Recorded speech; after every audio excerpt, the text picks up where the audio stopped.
Das heute war auf jeden Fall total überwältigend. Natürlich kann man sich vegan, vollwertig, gesundheitsförderlich ernähren. Das ist auch weiter meine Empfehlung, weil nichts so ressourcenschonend ist und so einfach umzusetzen, als sich einfach rein pflanzlich zu ernähren. We have to make these changes and all the side effects are good ones. You have to think ahead until society changes on a big scale. Hi, ich bin Thomas. Willkommen bei The Habit Rabbit, eurem Kanal für veganes Leben. Alles klar. Was bedeutet für dich heute veganes Leben? Das ist eine verdammt komplexe Frage. Was soll das? Was soll das? Wie viele Stunden Zeit haben wir? Das heißt, was ist veganes Leben? Veganes Leben ist möglichst friedfertiges Leben, möglichst nettes Leben, weil wir einfach nur nett sein wollen zu allen und aufhören wollen, irgendwie weh zu tun. Viel Spaß! Because what are you accepting? Then you're accepting spending the last decade of your life sitting in a rocking chair, dribbling and drooling and not knowing your children anymore. I mean, who wants that? You know, Yeah. Who wants that? We have to make these changes. And all the side effects are good ones. It helps us keep our weight down. It helps us keep chronic pain conditions like arthritis down as well. There's every reason to do it. With food. You want to avoid saturated fat. That's dairy products and meat. That's where that is. You want to avoid the trans fats. And they're in some snack foods, and some people use them in their fryers. Vitamin E-rich foods are protective. Foods that are rich in vitamin E are nuts and seeds. Don't take a vitamin E as a supplement. Get it in food. Exercise helps. Lacing up your sneakers and going out for a run. Okay. There are certain metals that are problems. Aluminum is apparently a problem. It's a brain toxin. But also iron and copper are a problem. But if you have too much, they can get into the brain and be toxic. Let's raise our children without cheese, without meat, with plenty of vegetables and fruits and beans and whole grains. They should supplement vitamin B12, that's the one you need. If you're not getting sunlight, you need vitamin D. But if you do those things, you've got a healthy diet that's very nutritious, that doesn't have the poisons in it. If a person goes up, as I did, lots of meat and lots of cheese, and we think, well, you're going to get a heart attack when you're 50, you're going to have Alzheimer's when you're 75, and that's just part of life. Let's change this scenario. We're not going to live forever, but I want to live well. As long as I'm alive. Gesunde Ernährungsweisen gibt es mehrere, die können auf unterschiedliche Weisen funktionieren. Eine gut geplante, vollwertige vegane Ernährung kann eine der allergesündesten sein, ohne Frage. Man kann sich in jeder Phase des Lebens, egal ob man Sportler ist, Kraftsport, Ausdauersport, Säugling, stillende Mutter, vollwertig pflanzlich ernähren und man bekommt alle Nährstoffe und hat eine großartige Ernährung. Also die Literatur ist da auch wieder sehr eindeutig, dass ein überwiegender Teil aller chronisch degenerativen Erkrankungen Lifestyle-Diseases sind. Natürlich, die genetische Komponente kann man nicht ganz wegdiskutieren, aber es gibt diesen schönen oder auch sehr expliziten Spruch, man sagt, die Gene laden vielleicht die Waffe, aber der Lifestyle, die Lebensweise, Ernährungsweise betätigt den Abzug. Und wie Dr. Neal Barnard das auch schön auf den Punkt bringt, er sagt so, was sich eher durch Familien zieht, sind natürlich auch die Gene, aber in erster Linie die Rezepte, die Vorlieben für gewisse Geschmäcker. I became vegan because of health. I got an infection in my leg. It kept going more and more in my leg, so they chopped my leg off more and more. And my girlfriend took me to Hippocrates in West Palm Beach and made me vegan. She said she cured herself of breast cancer. I was a 25-year-old Newcastle girl, so I thought that was a bit crazy. But when I went there, I was there for 3 weeks. I saw people healed from many illnesses, type 2 diabetes eliminated, type 1 reduced to minimal injections, asthma, eczema, acne, everything reduced massively. And I thought, okay, I'll try it.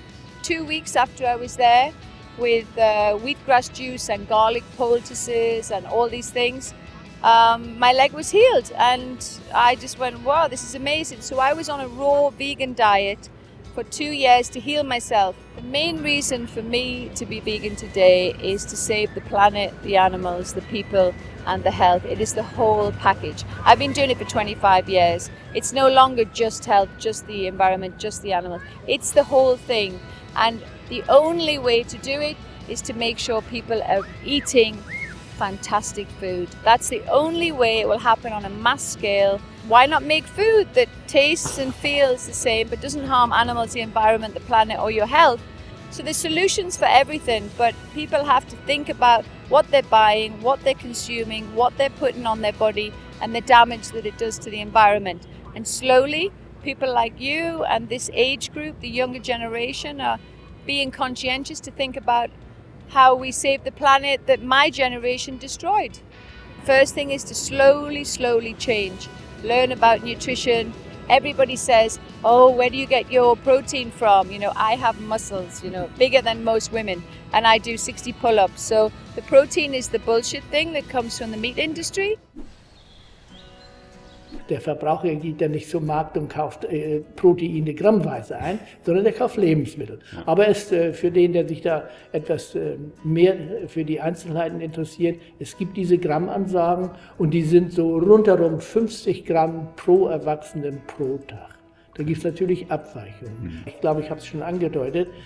Um den optimalen Bedarf zu ermitteln oder festzulegen, das geht eigentlich nur für eine Person. Das kann man für eine Person machen. Da fragt man, wie alt bist du? Hast du Krankheiten? Was machst du an Sport?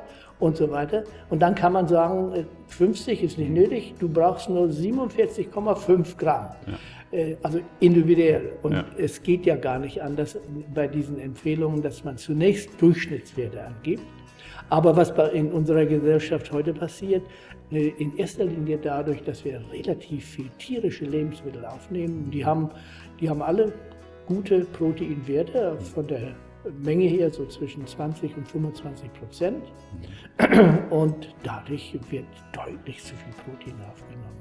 Ich will nicht sagen, dass es ganz doppelt so hoch liegt, aber es liegt deutlich über den Empfehlungen. Und die Empfehlungen sind ja schon deutlich eigentlich über den Bedarf. Okay. Also, und das ist bekannt schon lange, dass Menschen, die zu viel Eiweiß aufnehmen, die haben eine ganze Reihe von gesundheitlichen Problemen. Ja. Was am längsten vielleicht bekannt ist, ist die sogenannte Gicht. Das kriegten früher übrigens nur die reichen Leute. Okay. Das war eine Krankheit der Reichen. Ja, weil die viel Fleisch und Milchprodukte und sowas gegessen haben, die konnten sich das leisten. Ja. Und was dann oft noch hinzukam, die Reichen, die hatten es ja auch nicht nötig, körperlich tätig zu sein. Die haben andere arbeiten lassen, die brauchten ein bisschen mehr, die haben es aber nicht bekommen, weil die proteinhaltigen Lebensmittel, das gilt besonders für die Vergangenheit, die waren immer teurer. Und macht es dann einen gesundheitlichen Unterschied, ob ich jetzt tierisches oder pflanzliches Protein aufnehme, was die Zelle dann verarbeitet und einbaut bei sich? Ja, das hat sich in den letzten Jahren mehr und mehr bestätigt, dass pflanzliche Eiweiße gesünder sind als tierische Proteine. Und da hat man auch lange drüber diskutiert und auch gestritten und wusste auch nicht so richtig, warum das der Fall ist. Aber im Laufe der Jahre hat man natürlich Ideen entwickelt und auch Antworten darauf gefunden. Da gibt es verschiedene Theorien oder auch einige, die gültig sind und eben in diesem Zusammenwirken dazu führen, dass tierische Proteine ungünstiger sind als pflanzliche Proteine. Ein Aspekt ist zum Beispiel der, dass die tierischen Proteine Aminosäuren enthalten, oder mehr Aminosäuren enthalten, die Schwefel eingebaut haben. Und wenn diese Aminosäuren abgebaut werden, dann hat dieses Schwefel die Tendenz, sich zur Schwefelsäure umzuverwandeln sozusagen. Und dadurch wird unser sehr wichtiger Säurebasenhaushalt tangiert. Also man hat dann eine Säurebelastung sozusagen. Und das ist weder gut für die Nieren noch für die Knochen, für den ganzen Stoffwechsel. Und die pflanzlichen Proteine wirken sich da eher neutraler aus, weil sie nicht so viele dieser schwefelhaltigen Aminosäuren enthalten. In the majority of people, you can completely eliminate type 2 diabetes. But what's so sad to me is this is a disease that never needs to happen. It just doesn't need to happen. It's completely avoidable. As a matter of fact, there are some populations in the world where diabetes is almost non-existent. And what's even more interesting is some of the populations where diabetes was almost non-existent 70 or 80 years ago have the highest rates of diabetes in the world now. What is the cause? Because in the standard it's called the sugar is a problem. Yeah. Is it really the sugar, or what's causing it? You know, it's a combination of many things. So yes, sugar causes it. Yes, the fat in meat causes it. Yes, trans fatty acids cause it. But really overeating causes it. Some people describe it as the key that unlocks the gates of the cell that allow sugar to come in so the sugar can be burned for energy. Okay. And so if you don't have that key to open that door to unlock the gates, then sugar builds up in your bloodstream. Yes, so what causes the door to be locked is there's no insulin, or the insulin isn't working properly. One of the two. So sometimes the body's just not making enough anymore. But more often, the body's producing plenty, but for some reason, there's that it can't attach to the receptor site that sends a signal to open the door. So what you're asking is, why can't it attach to that receptor site? And so the reason is a combination of things, including when you get a lot of visceral fat or fat that is in and around the organs, that kind of big hard belly fat. It can cause insulin resistance, so it can stop the insulin from attaching to the receptor site. Okay. So overweight is one big overweight factor. Is a huge factor. And then inflammation, oxidative stress can contribute. And something we call lipotoxicity, which is fat being stored where it shouldn't be. So if your cells become so filled with fat, it can interfere with cell signaling. And so even if the receptor, the insulin attaches to the receptor can't send the signal because there's just too much fat there. Because studies very clearly show that when you get your protein from animal foods, your risk of diabetes increases. So meat, red meat especially, and the worst is processed red meat, sausages and frankfurters and, you know, all of these processed salt and nitrate added meats are very, very risky where diabetes is concerned. So, I mean, a whole food, plant-based, you know, vegan diet is what we need for reversing disease. So you're getting a lot of fiber and phytochemicals and antioxidants. And that diet is a very, very powerful. One of the reasons that we have these problems in the first place is it's a problem that people have, not just vegans have. Most people never get any lessons on how to have a healthy relationship and how to communicate effectively. So people who become vegan usually don't have a foundation of understanding of how to relate and communicate productively in the first place. And then there's this added stress of the veg, non-veg ideological difference, where non-vegans are looking at the world through a distorted lens, through the lens of carnism. You know, carnism is the invisible belief system that conditions people to eat certain animals. And it distorts their perceptions of meat, eggs, and dairy. And it also distorts their perceptions of vegans. And so there's this automatic defensiveness that vegans often encounter when they start relating with non-vegans. Another major problem that vegans very often have to deal with is the trauma, the traumatization that we experience from living in the midst of a global traumatic event, which is carnism.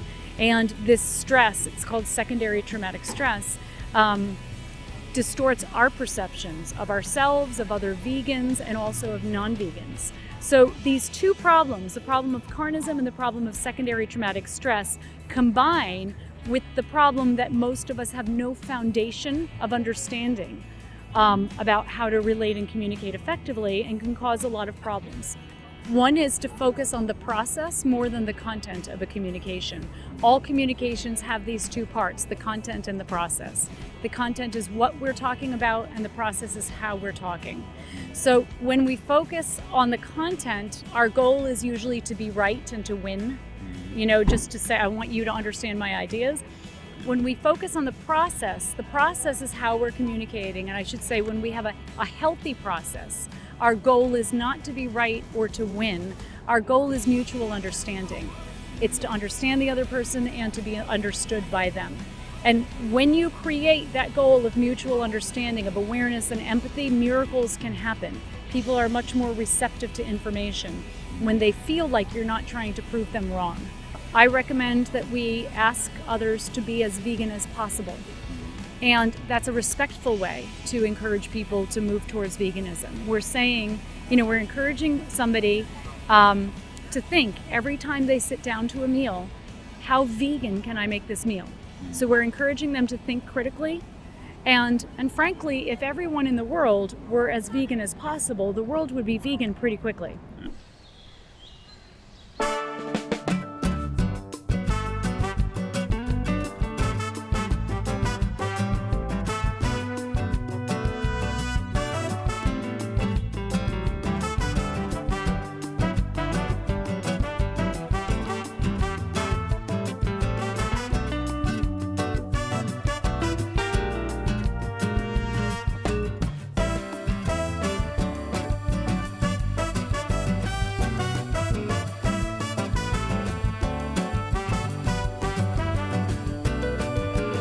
Vielen Dank fürs Zuschauen. Wenn euch das Video gefallen hat, gebt uns gerne einen Daumen nach oben und abonniert den Kanal. Da würden wir uns sehr darüber freuen. Uns hilft, die vegane Message zu verbreiten. Bis zum nächsten Mal bei The Habit Rabbit, eurem Kanal für veganes Leben.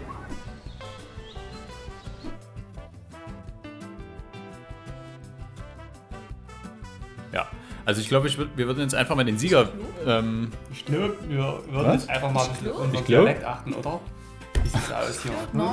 Denn Öl hat doppelt so viele Kalorien wie Fett. Ich habe ja schon gemerkt, dass ich Quatsch erzählt habe. Wisst ihr Bescheid, damit wir Wisst ihr Bescheid. Und geht um am Konsum. Konsum. Die Stimme aus dem Off liegt am Boden. Wie ist dein Name? Mein Name ist Dave. Dave Chock. Dave Chock, wirklich? Ja, wie Chill Chock, ich weiß. Okay, krass. Ja. Gut. Oh, Mann, ist das kalt. Das ist eh alles im Eimer. Ich rede ja gar nicht weiter.